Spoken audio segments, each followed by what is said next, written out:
que ce facteur nous donne une idée de l'avenir d'une langue. Pour vous donner deux exemples faciles à comprendre, le Japon et l'Allemagne, enfin l'Allemagne et l'Autriche d'ailleurs, les deux ensemble, sont des pays dans lesquels la reproduction de la population est nulle. Ça approche de zéro, le taux de fécondité. Et donc ça peut poser des problèmes sur l'avenir de la langue japonaise, par exemple. La langue allemande un peu moins, parce que l'Allemagne a une tradition de migration, des gens viennent travailler, et donc il y a des Turcs, par exemple, qui apprennent l'allemand. Alors justement, j'ai vu, elle est dans la salle, j'ai entendu une conférence récemment de quelqu'un qui parlait du Japon, et qui disait, quand on demande aux prévisionnistes japonais, mais comment vous allez faire, puisqu'il n'y aura plus de main-d'œuvre s'il n'y a pas d'enfants au Japon, la réponse c'est, il reste les femmes et les robots. Belle vision des choses. Bon. Donc, le taux de fécondité, c'est important pour l'avenir d'une langue. Et puis, évidemment, l'indice de développement humain, qui lui-même est un indice composite que vous connaissez, international, qui nous donne une idée de la richesse des populations. Ensuite, le taux de pénétration d'Internet, c'est-à-dire le pourcentage d'une population qui a accès à Internet, les traductions cibles et les traductions sources. Voilà donc 11 facteurs. Et pour faire un travail scientifique, je veux dire, pour pouvoir être critiqué sur les chiffres que nous utilisons, nous avons des sources que nous ne changeons pas. Par exemple, il s'affiche là, vous voyez, bon, il y a des sources internationales, des données, et tous nos facteurs sont calculés à partir de ces sources-là. Tout ça, je le résume, mais si vous allez sur le site dont tout à l'heure je vous donnerai l'adresse, vous aurez plusieurs pages d'explications pour chacun des facteurs, si ça vous intéresse. Simplement, je voulais juste développer un point, c'est l'entropie, vous voyez, un des facteurs que j'ai annoncé.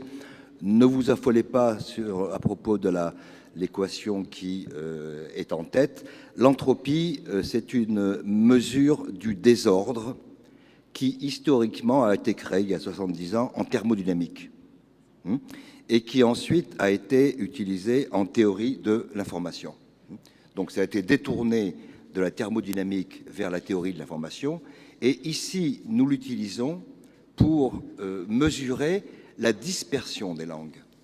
Il ne s'agit pas du nombre de pays dans lesquels une langue est parlée, est officielle, je veux dire, mais le nombre de pays dans lesquels elle est effectivement parlée.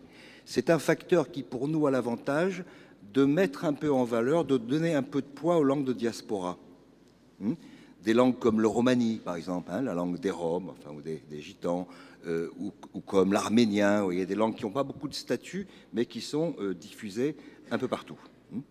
Alors, là, nous l'appliquons donc aux langues, et vous voyez ce qui s'affiche. D'une part, on a inventé une langue, la première, là, qui serait parlée essentiellement dans un seul pays, 98% des locuteurs dans un pays et 2% dans un autre. Son entropie serait de 0,098. Maintenant, deuxième simulation, une langue qui serait parlée à égalité dans 3 pays différents, 33%, 33%, 34%, son entropie serait de 1,9. Et puis on a calculé l'entropie réelle de 4 langues, réelles donc, le marathi, qui est une langue de l'Inde et qui n'est parlée pratiquement qu'en Inde, l'amharique, qui est une langue d'Éthiopie et qui n'est pratiquement parlée qu'en Éthiopie, l'espagnol et l'arabe. Et vous voyez que les entropies respectives de ces 4 langues sont très différentes. Sur tout cela, donc, vous pouvez aller sur ce site. Oui, vous voyez s'afficher le prénom plutôt, de l'autre concepteur, c'est mon frère, que j'ai mis au turbin. Je suis un peu esclavagiste, qui lui est de formation, enfin est docteur sciences et ingénieur et statisticien. Donc vous pouvez aller sur ce site-là, mais tout bêtement en tapant baromètre Calvé des langues sur Google, vous y tombez directement aussi. Il est abrité, comme vous le voyez là, par le site du ministère de la Culture, par la DGLF-LF, et vous y trouverez toutes les explications. Je vais juste vous donner la classification actuelle des 20 premières langues du monde. Alors, il faut que je m'explique. Il y a donc 11 facteurs. Pour chacun de ces facteurs, les langues du monde ont une valeur qui va de 0 à 1. Donc, si une langue était première partout, elle aurait 11. C'est le chiffre entre parenthèses. Si une langue était dernière partout, elle aurait 0. Donc, ce que vous voyez entre parenthèses, c'est par exemple l'avancée, l'avance de l'anglais, 9,062, le fait que espagnol et français soient dans un mouchoir de poche. D'ailleurs, ceci, on a fait 2 baromètres, un en 2010, l'autre en 2012.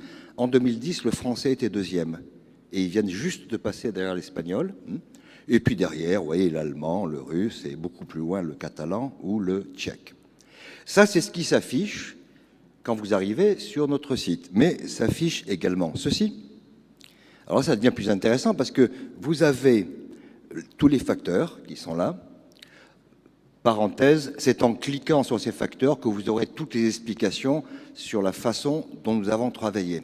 Mais surtout, vous avez les curseurs qui vous permettent, pour chacun des facteurs, ils sont tous à 1 par défaut, si vous voulez, mais on peut changer leur valeur relative, y compris même les mettre à 0. Vous prenez avec votre souris les curseurs, vous mettez ce que vous voulez. Au fur et à mesure que vous changez, dans la case blanche à droite, ici, là vous avez 1, vous allez voir apparaître où vous en êtes, 0,45, 0,30, 0,70. Bon. Et puis vous cliquez sur recalculer et s'affiche un nouveau classement qui est le vôtre. Vous pouvez dire par exemple, ce facteur ne m'intéresse pas, je le mets à 0. Vous le mettez à 0, vous faites recalculer et la machine vous donne un nouveau classement. Bon, vous allez me dire, Bettina va me dire depuis combien de temps je parle. Bon, on va faire vite alors. Vous allez me dire à quoi ça sert. Quelle utilisation. Et essentiellement, à comprendre les rapports entre les langues, mais aussi ce site se veut une aide à la décision en matière de politique linguistique. Alors d'abord, comment ça marche pour les langues? Eh bien, pour ma voisine de gauche, j'ai pris le portugais. Le portugais, dans notre classement, est actuellement 9e. 9e en laissant tous les paramètres à 1, bien sûr. Mais si je regarde comment le portugais se comporte face aux différents facteurs, j'ai ceci. Je vois qu'il est en 6e position du point de vue du nombre de locuteurs, en 4e du point de vue du statut officiel, en 510e position du point de vue de la fécondité. Je ne sais pas ce que les lusophones font la nuit, mais bon. Donc, il ne faut pas rire, c'est vulgaire ce que j'ai dit, enfin bon, sale gosse. La question que je voulais me poser, c'est imaginons que un pays, enfin le Brésil, parce que c'est le seul pays lusophone de poids, le Portugal est un petit pays comparé au nombre d'habitants du Brésil. Imaginons que le Brésil se demande, est-ce que nous pouvons améliorer le statut de notre langue sur le plan international? Quels sont les facteurs sur lesquels on pourrait intervenir? Ben, on peut, par un plan Internet dans les écoles, si vous voulez, en donnant à tout le monde des ordinateurs, améliorer la présence de la langue sur Internet. On peut aussi, vous savez qu'en France, il y a le CNL, le Centre national des lettres, qui donne des aides à la traduction. On peut imaginer qu'on aide à la traduction à partir du portugais ou des brésiliens. On peut aussi, parce que Wikipédia, n'importe qui peut